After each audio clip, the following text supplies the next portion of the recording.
Brought to you by NBC bearing, भारताची पहिली bearing उत्पादक। सरकार जेनझीला घाबरल्या निवडणूक आयोग कुणाची नोकरी करतंय हे हळूहळू लक्षात येतंय। मतदारांसाठी 1 जून ही कट ऑफ डेट ठेवल्याच्या मुद्द्यावरून उद्धव ठाकरेंचा निशाणा। उद्धव ठाकरेंना फक्त हिंदू मराठी दुबार मतदार यादी दिसली, मुस्लिम मतदारांकडे डोळे झाक्का। यादी दाखवत मंत्री आशिष शेलार यांचा सवाल। ठाकरेंना फक्त मराठी दुबार मतदार दिसले, पण 31 विधानसभा मतदारसंघात 2,25,719 दुबार मुस्लिम मतदार। आशिष शेलारांचा गंभीर आरोप। महाविकास आघाडीच्या अनेक मतदारसंघांचा देखील उल्लेख। फडणवीसांना पप्पू ठरवल्याबद्दल शेलारांचे आभार। महाविकास आघाडीसोबत निवडणूक आयोगाच्या विरोधात कोर्टात या। उद्धव ठाकरेंनी डिवचलं, शेलार फडणवीस यांच्यामध्ये वाद असल्याचाही टोला। लांगुल चालन करणारे पप्पू कोण हे महाराष्ट्राला माहीत, बावनकुळेंचं उद्धव ठाकरेंना प्रत्युत्तर। लोकसभेत महाविकास आघाडीचे खासदार मतचोरी करून निवडून आले का, ठाकरेंनी स्पष्ट करावं, बावनकुळेंचं आव्हान। मराठी माझी आई तर हिंदी माझी मावशी, आई मेली तरी चालेल मात्र मावशी जगली पाहिजे। उत्तर भारतीयांसाठी आयोजित कार्यक्रमात प्रकाश सुर्वेंचं वादग्रस्त विधान, नंतर हात जोडून दिलगिरी सुद्धा व्यक्त केली। मुख्यमंत्री फडणवीस महाराष्ट्राचा गायपट्टा करण्याच्या तयारीला, फडणवीसांच्या मित्रपक्षांकडून छुपा अजेंडा चालवला जातो।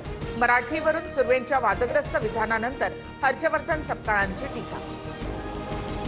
महिला डॉक्टर आत्महत्या प्रकरणी सुषमा अंधारेंचा फलटण पोलीस ठाण्याच्या बाहेर ठिय्या।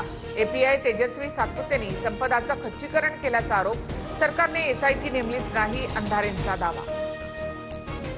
फलटण प्रकरणातील एसआयटीमध्ये निवृत्त न्यायाधीशांचा समावेश करा, खासदार सुप्रिया सुळेंची सरकारकडे मागणी। मुख्यमंत्री फडणवीसांनी तपासाआधी क्लीनचिट देऊ नये, निंबाळकरांवरून सुळेंची टीका। थोड्याच वेळामध्ये माजी खासदार रणजित निंबाळकर यांची पत्रकार परिषद। आरोप करणाऱ्यांनी पत्रकार परिषदेमध्ये येण्याचं आव्हान, व्यासपीठ आणि खुर्च्यांची व्यवस्था। रोहित आर्या प्रकरणात दीपक केसरकरांचा गुन्हे शाखा जबाब नोंदवला जाणार। सरकारने पैसे थकवल्याचा आरोप करत रोहितने केसरकर यांच्याशी बोलण्याची केली होती मागणी, मात्र केसरकरांनी बोलण्यास नकार दिला होता। अॅडव्होकेट असीम सरोदेंची सनद 3 महिन्यांसाठी रद्द। राज्यपाल आणि विधानसभा अध्यक्षांबद्दलच्या विधानानंतर महाराष्ट्र गोवा बार काउन्सिलची मोठी कारवाई। माझ्या विरोधात तक्रार करणाऱ्या भाजपच्या राजेश दाभोळकरवर अब्रू नुकसानीचा दावा ठोकणार, न्यायासाठी काम करणार। सनद रद्द केल्यानंतर असीम सरोदे भाऊ 12 ऑगस्टची नोटीस आत्ता पाठवल्याचा आरोप।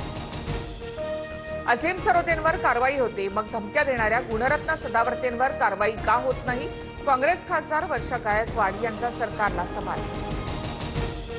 अजित पवारांच्या राष्ट्रवादीतील 2 महिला नेत्यांमध्ये संघर्ष। रुपाली चाकणकरांच्या राजीनाम्यासाठी रुपाली ठुमरे आक्रमक। महिला डॉक्टर आत्महत्या प्रकरणात पीडितेच्या चारित्र्याचा हनन केल्याचा आरोप। माझ्यावर होणाऱ्या आरोपांवर 2 ते 3 दिवसात भूमिका मांडणार, महिला आयोगाच्या अध्यक्षा रुपाली चाकणकरांची TV9 मराठीला प्रतिक्रिया। शिरूरमधील चिमुकल्यावर हल्ला करणाऱ्या बिबट्याला गोळ्या घालण्याचे आदेश। वनविभागाचे शार्प शूटर आणि ड्रोनने गस्त घालणारी टीम घटनास्थळी। खासदार अमोल कोल्हेंच्या मागणीनंतर कार्यवाही। नुकसान भरपाई म्हणून शेतकऱ्याला फक्त ₹2.30 बँक खात्यामध्ये जमा। पालघरच्या वाडा तालुक्यातील सिलोत्तर येथील धक्कादायक प्रकार, शेतकऱ्याकडून तीव्र संताप व्यक्त। दिवा प्रभाग समिती अंतर्गत येणाऱ्या बेकायदा इमारतीवर ठाणे महापालिकेची कारवाई। दोस्ती सर्व्हिस रोडवरील कारवाईला स्थानिकांचा विरोध। 8 इमारतींवर तोडक कारवाईचे high court. Brought to you by NBC bearing, भारताची पहिली बेअरिंग उत्पादक।